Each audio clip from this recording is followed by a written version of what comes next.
कई लंबे इंतजार के बाद राम की नगरी की रौनक लौट आई है। सदियों की प्रतीक्षा के बाद रामलला अपने भव्य और दिव्य मंदिर में विराजने वाले हैं। जैसे जैसे मंदिर में प्राण प्रतिष्ठा की तिथि करीब आ रही है, वैसे वैसे अयोध्या का रंग और भी निखर रहा है।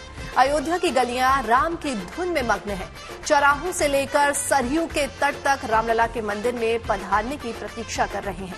रामलला की मूर्ति के चयन का काम अंतिम चरण में है। मेहमानों को न्योता भेज दिया गया है। अयोध्या के बाद प्राण प्रतिष्ठा का सबसे ज्यादा उत्साह काशी में नजर आ रहा है।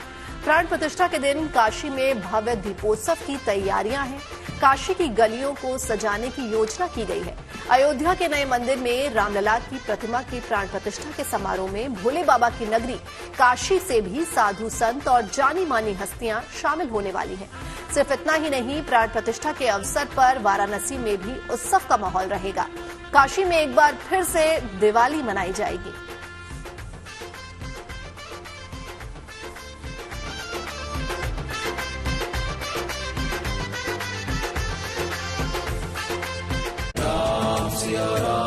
सिया राम जय जय राम, राम सिया राम जय जय राम। अयोध्या नगरी दुल्हन सी सजकर तैयार हो रही है। यहाँ होने वाले रामलला के प्राण प्रतिष्ठा समारोह के शुभ मुहूर्त की गवाह बनने वाली है पूरी दुनिया। इस मौके पर रामलला के धाम में उत्सव की तैयारी है। साज सजावट और रौनक हर ओर बिखरी है। सदियों के बाद ये प्रतीक्षा पूरी होने वाली है, तो इसको लेकर देश और दुनिया भर में उत्साह है। ये इंतजार 22 जनवरी को खत्म हो जाएगा, जब दिन में 12 बजे नवनिर्मित मंदिर के गर्भगृह में रामलला की प्राण प्रतिष्ठा होगी।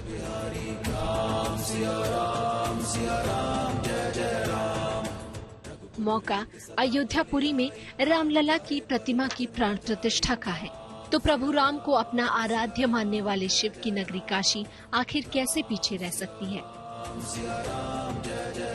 काशी जिसे मानती है उसे पूरी दुनिया मानती है, और काशी जिसे मनाती है उसे पूरी दुनिया मनाती है।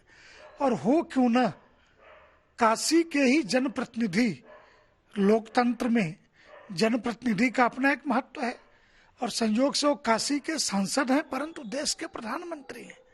पूरी दुनिया और दिग दिगंत में उनके कामयाबी के ढोल बज रहे हैं, और उनके द्वारा वो प्राण प्रतिष्ठा का कार्यक्रम यजमान के रूप में संपन्न होना है। तो काशी की खुशी तो कई मायनों में, काशी के इष्ट भगवान शिव, उनके इष्ट भगवान राम, काशी के प्रतिनिधि श्रद्धेय नरेंद्र मोदी, और वो यजमान के रूप में भूमिका निभा रहे। तो ये हजारों वर्षों की परंपरा काशी और अयोध्या की पुनः पुनर्जीवित हो रही है। रामलला की प्राण प्रतिष्ठा के आयोजन में कई खास मेहमानों के बीच बाबा विश्वनाथ के शहर बनारस के 150 मेहमान भी शामिल होंगे। काशी के साधु संत, विद्वत परिषद के सदस्य, पद्मश्री और पद्म विभूषण से सम्मानित हस्तियों के साथ कुछ प्रोफेसर और ज्योतिषाचार्य भी रामलला की प्राण प्रतिष्ठा के ऐतिहासिक कार्यक्रम में शामिल होंगे।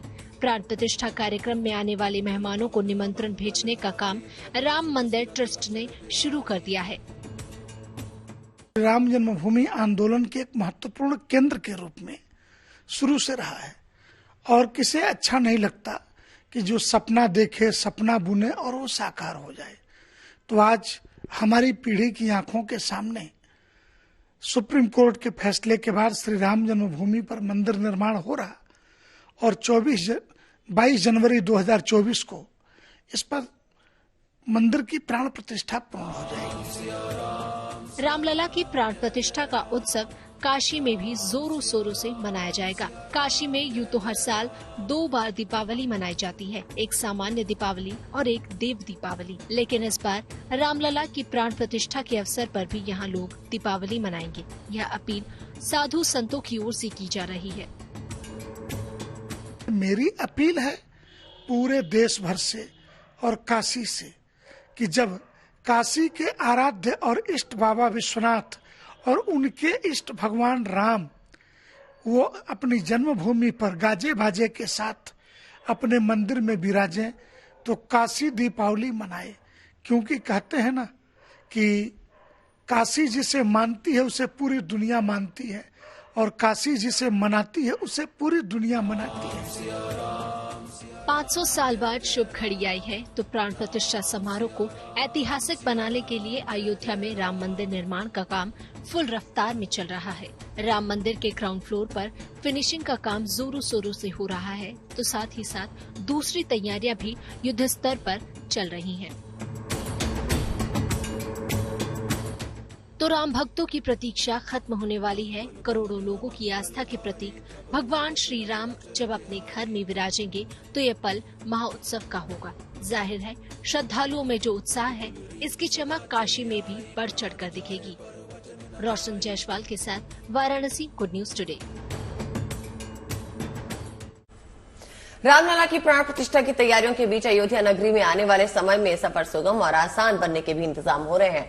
भविष्य में अयोध्या विशाल पर्यटन स्थल के रूप में विकसित होने वाला है। ऐसे में प्रशासन ने अभी से सड़कों और पार्किंग की खास व्यवस्था की तैयारी शुरू कर दी है। देखिए इस रिपोर्ट में।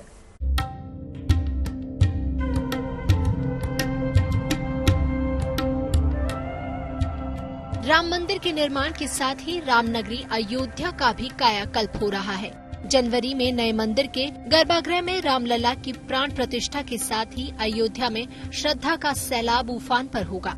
माना जा रहा है कि नए मंदिर में रामलला की प्रतिमा स्थापित होने के बाद दर्शन पूजन के लिए श्रद्धालुओं और भक्तों की तादाद में लगातार इजाफा होगा।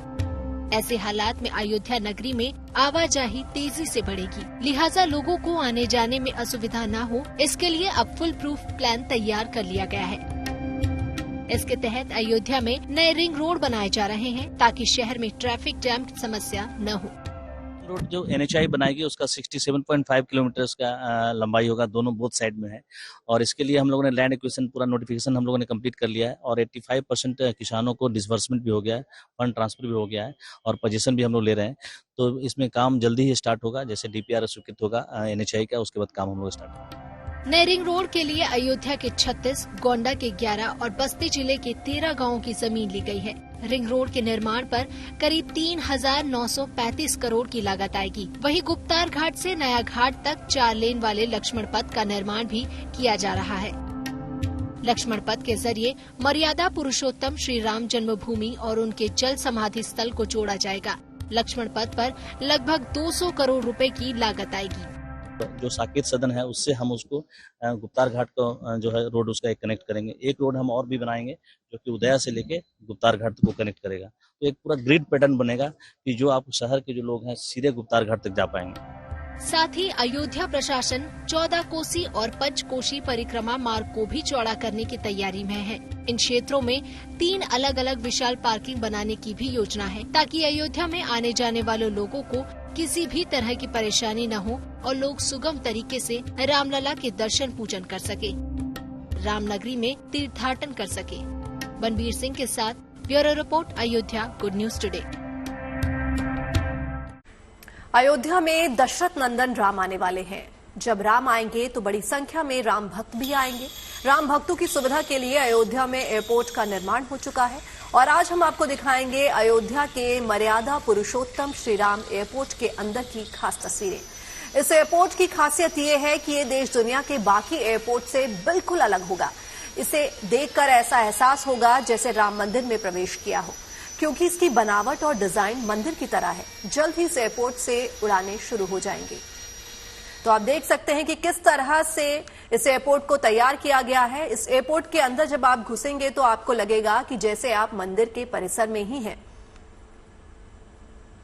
तो श्रीराम एयरपोर्ट के अंदर की तस्वीरें हम आपको दिखा रहे हैं कि किस तरह से इस एयरपोर्ट को डिजाइन किया गया है और जब राम आएंगे तो बड़ी संख्या में यहां भक्त भी आएंगे। तो राम के भक्तों की सुविधा के लिए इस एयरपोर्ट को तैयार किया गया है। इसका निर्माण हो चुका है और ये अंदर की तस्वीरें हम आपको दिखा रहे हैं। तो ये अयोध्या एयरपोर्ट का मुख्य पोर्टिको है। आपको हम इस तरीके से दिखा रहे हैं किस तरीके से इसकी भव्यता इस एयरपोर्ट की दिखाई देगी आने वाले वक्त में।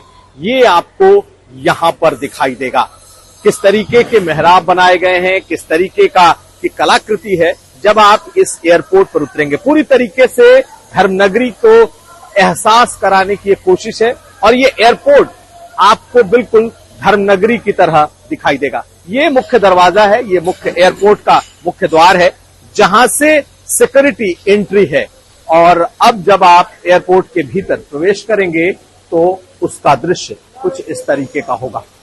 यहां पर लोगों को बैठने के लिए, यहां पर सुरक्षा जांच के लिए, यहां पर पैसेंजर्स के जो तमाम सुविधाएं हैं वो आपको दिखाई देंगी। यानी कि अब आखिरी मोमेंट में जो चीजें जो फिनिशिंग के लिए होती है वो तमाम चीजें इस वक्त दिखाई दे रही हैं। चारों तरफ आपको बाकी सुरक्षा के साजो सामान दिखेंगे, जगह जगह जो केबिन बनाए जा रहे हैं वो दिखेंगी। यहां पर लोगों के बैठने की व्यवस्था है और हम आपको दिखाते हैं कि ये इस एयरपोर्ट का जो लुक है, इसकी जो भव्यता है वो कैसी है, और साथ साथ इसका रनवे, इसका जो रनवे का स्ट्रिप है वो कैसा है। तो कुछ इस तरीके का आपको ये मर्यादा पुरुषोत्तम एयरपोर्ट, मर्यादा पुरुषोत्तम श्री राम एयरपोर्ट अयोध्या का दिखाई देने वाला है। एक धार्मिक नगरी का एहसास, भगवान राम की नगरी का एहसास, ये आपको इस एयरपोर्ट पर दिखाई देगा। पहले फेज का काम लगभग पूरा हो चुका है और जल्द ही इसका उद्घाटन होने वाला है। यहां तक कि नागरिक उड्डयन मंत्री आकर के इसका निरीक्षण भी कर चुके हैं और इस तरफ आपको ये एयरपोर्ट है। तो आप देखिए किस तरीके की भव्यता आपको यहां पर दिखाई देने वाली है।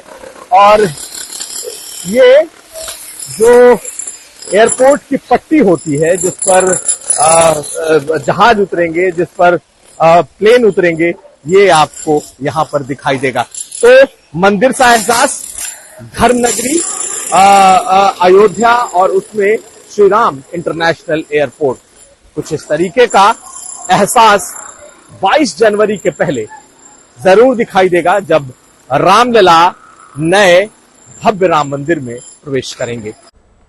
अयोध्या में तुलसी की माला की डिमांड बढ़ी है। साधु संतों के अलावा आम लोग भी तुलसी की माला धारण कर रहे हैं।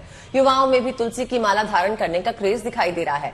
ऐसे में तुलसी की माला बनाने के कारोबार से जुड़े लोगों की आमदनी बढ़ी है। साथ ही तुलसी उगाने वालों में भी खुशी की लहर है। माला बनाने और बेचने के काम से जुड़े दुकानदारों ने बताया कि राम मंदिर के बाद तेजी से माला की डिमांड बढ़ी है। इतना ही नहीं, विदेश से आने वाले राम भक्त भी राम नाम का चंदन और तुलसी की माला लेकर जाते हैं। जब से राम मंदिर का निर्माण शुरू हो गया तब से बड़े बड़े बच्चे 15 साल 20 साल से लोग आ रहे हैं और देखते हैं तो कहते हैं हमको तुलसी की माला चाहिए, इतने डिजाइन की चाहिए, ऐसा बनाइए, भगवान का रूप दे करके बनाइए। और अमेरिका, आइलैंड, थाईलैंड, ये सब लोग आ रहे हैं और माला का रूप लेकर के जा रहे हैं। वहाँ प्रचार करते हैं कि हमको 4 माला चाहिए, 3 माला चाहिए और हमको चाहिए। प्रसाद के रूप में ले जा रहे हैं, प्रसाद के रूप में ले जाते हैं। और वो स्वयं वहाँ से हमारे पास कार्ड छपा हुआ, हम उनको देते हैं तो कहते हैं वाह वाह आपने इतना बड़ा वो किया, तो आप ऐसा काम करिए कि हमारे लोग को माला और दीजिए। शुद्ध तुलसी का शुद्ध, पूरी गारंटी 100% है। और अब आपको दिखाएंगे देश में चलने वाली बुलेट ट्रेन के रेलवे स्टेशन का फर्स्ट लुक। भारत का पहला बुलेट ट्रेन का टर्मिनल स्टेशन बनकर तैयार है। रेल मंत्री अश्विनी वैष्णव ने अहमदाबाद में बने बुलेट ट्रेन टर्मिनल का एक वीडियो शेयर किया। पहली बुलेट ट्रेन अहमदाबाद और मुंबई के बीच चलने वाली है। ये सेवा जापान की मदद से शुरू की जाएगी। हमारी खास रिपोर्ट में देखिए कैसा है बुलेट ट्रेन का स्टेशन।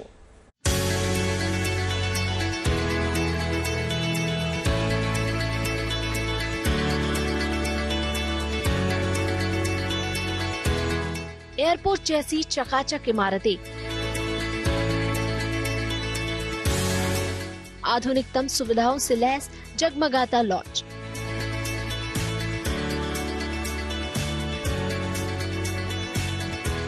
ये कोई एयरपोर्ट तो नहीं, लेकिन उससे कम भी नहीं है। ये देश के पहले बुलेट ट्रेन के स्टेशन की सबसे पहली झलक है। यह अहमदाबाद में बनने वाले Sabarmati multimodal transport hub की तस्वीर है। अहमदाबाद से मुंबई के बीच देश की पहली बुलेट ट्रेन यहीं से चलेगी। रेल मंत्री अश्विनी वैष्णव ने social media micro blogging site x पर देश के पहले बुलेट ट्रेन के पहले टर्मिनल स्टेशन का ये वीडियो साझा किया और बुलेट ट्रेन को लेकर देश की उम्मीदों को नई उड़ान दे दी।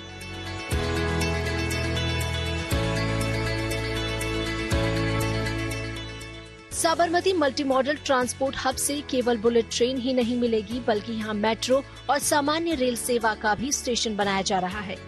साथ ही साथ यहाँ BRTS यानी बस रैपिड ट्रांजिट सिस्टम की भी सुविधा होगी, यानी एक ही साथ एक ही जगह पर सार्वजनिक परिवहन के ज्यादातर साधन उपलब्ध होंगे।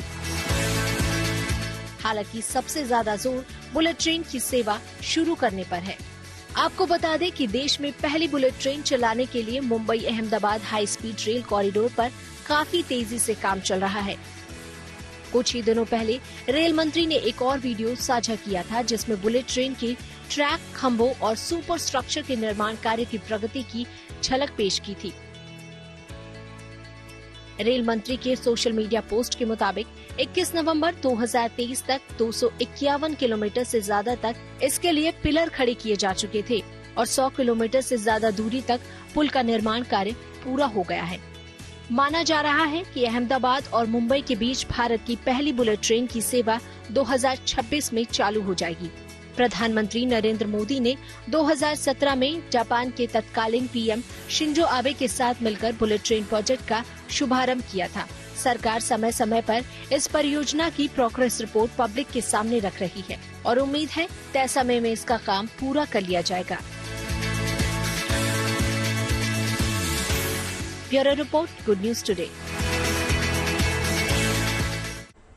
रूस के राष्ट्रपति पुतिन ने एक बार फिर प्रधानमंत्री मोदी की तारीफ की है। उन्होंने प्रधानमंत्री मोदी की नीतियों की तारीफ की और बताया कि भारत और रूस के रिश्ते हर क्षेत्र में विकसित हो रहे हैं। इससे पहले भी कई मौकों पर रूसी राष्ट्रपति PM मोदी की नीतियों की तारीफ कर चुके हैं। सबसे पहले तो मैं ये कहना चाहता हूं कि रूस और भारत के बीच संबंध लगातार सभी दिशाओं में विकसित हो रहे हैं और इसकी मुख्य गारंटी प्रधानमंत्री मोदी की नीति है। मैं कल्पना भी नहीं कर सकता कि मोदी को भारत के राष्ट्रीय हित और भारतीय लोगों के खिलाफ कोई कार्रवाई करने या निर्णय लेने के लिए डराया, धमकाया या मजबूर किया जा सकता है और ऐसा दबाव है, मैं जानता हूं। वैसे हम कभी उनसे इस बारे में बात नहीं करते। मैं तो सिर्फ बाहर से देखता हूं कि क्या हो रहा है और सच कहूं तो कभी कभी भारतीय लोगों के राष्ट्रीय हितों की सुरक्षा पर उनके सख्त रुख से मैं आश्चर्यचकित भी हो जाता हूं। मेड इन इंडिया से लेके मेक इन इंडिया तक हर कदम का मकसद देश को आत्मनिर्भर बनाना है। रक्षा क्षेत्र में इसकी मिसाल खास तौर से देखने को मिल रही है। दिल्ली में हिंदुस्तान एरोनॉटिक्स लिमिटेड ने खास प्रदर्शनी लगाई है, जिसमें आधुनिक लड़ाकू विमानों और हेलीकॉप्टर्स के लिए आधुनिक प्रौद्योगिकी से बने उपकरण पेश किए गए और इसकी झलक दिखाई गई कि आखिर हिंदुस्तान में कितना दम है।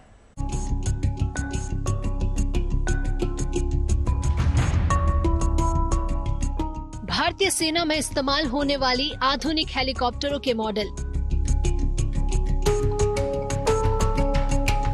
आसमान में परवाज भरने वाले लड़ाकू विमानों और हेलीकॉप्टरों की सफल और सुरक्षित उड़ान के लिए जरूरी सामान। यहाँ एक और आधुनिक टेक्नोलॉजी की झलक देखी जा सकती है, तो दूसरी ओर एवियोनिक्स के क्षेत्र में भारत की आत्मनिर्भरता की मिसाल भी सामने है। HAL यानी हिंदुस्तान एरोनॉटिक्स लिमिटेड ने दिल्ली में लगी इस एवियोनिक्स प्रदर्शनी में लड़ाकू विमानों और हेलीकॉप्टरों के लिए अपनी आधुनिकतम स्वदेशी टेक्नोलॉजी की नुमाइश की है। ये एक अटेम्प्ट है कि सबको बताएं कि हमारा कैपेबिलिटी क्या है, हमारा टेक्नोलॉजी क्या है, और हमने कस्टमर्स को, OEMs को, फॉरेन DS को और स्टूडेंट्स को, कल कोई इंजीनियरिंग कॉलेज स्टूडेंट्स भी आएंगे, कि हम बताएं कि हम क्या काम करते हैं, हमारा R&D क्या है और वो कैसे इसके साथ जुड़ सकते हैं। इस एवियोनिक्स प्रदर्शनी में विमानों और हेलीकॉप्टर में इस्तेमाल होने वाले 36 किस्म के उपकरणों को रखा गया है। इसमें डॉर्नियर से लेकर तेजस और MiG-29 विमानों तक में लगाए जाने वाले तमाम तरह के सिस्टम शामिल हैं। इसमें कॉकपिट सिस्टम है तो साथ ही ब्लैक बॉक्स भी है। वहीं मल्टी कॉम्बैट सिचुएशन में टारगेट की पहचान करने वाले सिस्टम को भी यहाँ डिस्प्ले किया गया है। इसके अलावा हिंदुस्तान एरोनॉटिक्स लिमिटेड की ओर से ये अपग्रेड किया गया रडार ट्रैकिंग डिटेक्शन सिस्टम भी यहाँ देखा जा सकता है। तेजस में भी काफी एवियोनिक्स बनाते हैं हेलीकॉप्टर के लिए, तो आप देखेंगे इसमें कहीं मिशन प्लानिंग का इक्विपमेंट है, कहीं रिकॉर्डर्स है, कहीं मिशन सिस्टम्स है और आइडेंटिफिकेशन इक्विपमेंट है, कम्युनिकेशन, यानी ये जो पायलट जितने भी इक्विपमेंट यूज करता है और उसके जो ईयर्स और आइज है, सेंसरी जो बाहर की दुनिया का इंफॉर्मेशन है वो उसको प्रेजेंट किया जाता है कॉकपिट में। तो ये जितने भी टेक्नोलॉजीज है ये हम यहाँ पे शोकेस कर रहे हैं कि हम कैसे डेवलप कर रहे हैं और इसका जो न्यू जनरेशन इक्विपमेंट है वो सब हम यहाँ शोकेस कर रहे हैं।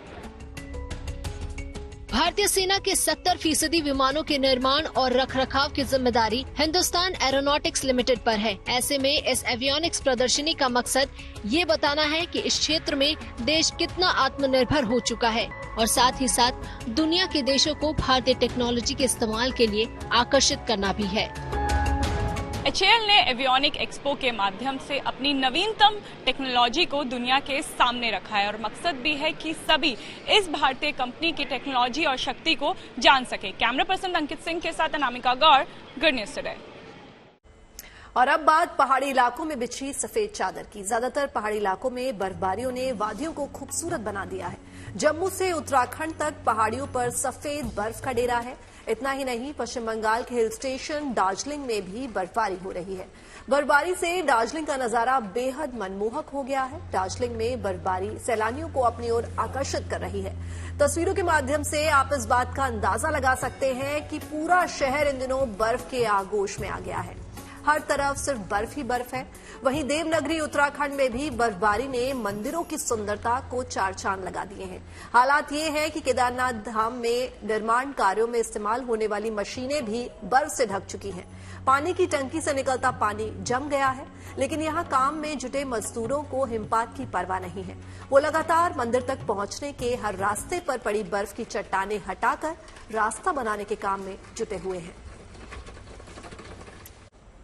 और अब आपको दिखाते हैं क्रिसमस के रंग। दुनिया के अलग अलग हिस्सों में क्रिसमस की तैयारियां जोर पकड़ रही हैं। आपको दिखाते हैं यूक्रेन के कीव, बोस्निया के सारायेवो और ग्वाटेमाला सिटी में लोग कैसे क्रिसमस सेलिब्रेट कर रहे हैं।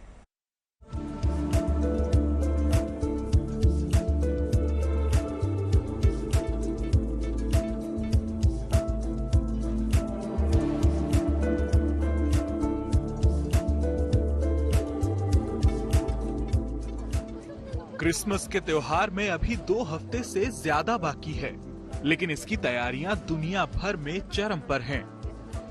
दुनिया के कोने कोने में गिरजाघरों को रोशन किया जा रहा है। क्रिसमस ट्री की मनमोहक लाइटिंग दूर से ही लोगों को त्योहार के माहौल में रंग जाने का न्योता दे रही है। ये तस्वीरें यूक्रेन की राजधानी कीव की हैं, जहां जंग की मुश्किलों से बेखबर बच्चे खास तौर से त्योहार के रंग में रंगे नजर आ रहे हैं। कीव के मेयर ने सिटी सेंटर के करीब यूक्रेन के प्रमुख Orthodox church Saint Sophia cathedral के नजदीक क्रिसमस ट्री को रोशन करके त्योहार का आगाज किया। रूस के साथ चल रहे युद्ध के माहौल में कीव में त्योहार के उत्सव की शुरुआत के साथ ही अमन, चैन और खुशहाली की प्रार्थना की गई। Навіть такий важкий час, коли в нас іде війна, у нас все одно є можливість прийти до нашої ялинки, в центрі нашої столиці. Хоча б не святкувати, але відчути цей дух, що все ж таки є Різдво, і в нас є можливість святкувати його в нашій країні. क्रिसमस की तैयारियों की झलक यूं तो बोस्निया हर्जेगोविना की राजधानी सरायेवा में भी हर चौक चौराहे पर मिल रही है, लेकिन सबसे खास है क्रिसमस के साथ ही यहाँ शुरू हुआ फेस्टिवल ऑफ लाइट्स। यहाँ के नेशनल म्यूजियम में बना बोटैनिकल गार्डन इस फेस्टिवल के दरमियान रंग बिरंगी रोशनी से जगमगा उठा। खास बात यह है कि दुनिया में तितलियों का सबसे बड़ा संग्रह यहीं पर है। गार्डन में रंग बिरंगी लाइटिंग के जरिए इस थीम को उकेरने की कोशिश की गई। साथ ही नेशनल म्यूजियम में रखी गई सामग्रियों की झलक भी यहाँ दिखाई जा रही है।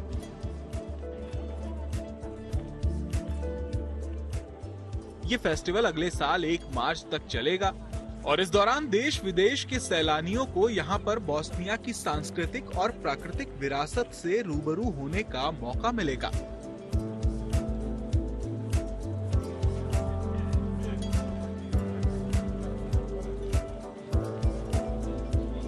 क्रिसमस के मौके पर बच्चों को सबसे ज्यादा सेंटा क्लॉज का इंतजार रहता है। सेंटा क्लॉज आमतौर पर बर्फ पर चलने वाली स्लेज गाड़ी से आते हैं, लेकिन ग्वाटेमाला सिटी में सेंटा क्लॉज हेलीकॉप्टर से बच्चों के बीच खुशियां बांटने पहुंचे। ग्वाटेमाला सिटी में सेंटा क्लॉज खास तौर से उन बच्चों से मिलने पहुंचे जो कुछ गंभीर बीमारियों से पीड़ित हैं। ग्रामीण इलाकों के गरीब तबकों के इन बच्चों को यहाँ इलाज के लिए रखा गया है। सेंटा क्लॉज जब यहाँ पहुंचे तो बच्चों की खुशी का ठिकाना नहीं रहा। सेंटा ने बच्चों के साथ कुछ वक्त गुजारा, उन्हें तोहफे दिए, उन्हें अपने उड़न खटोले पर खेलने का मौका दिया।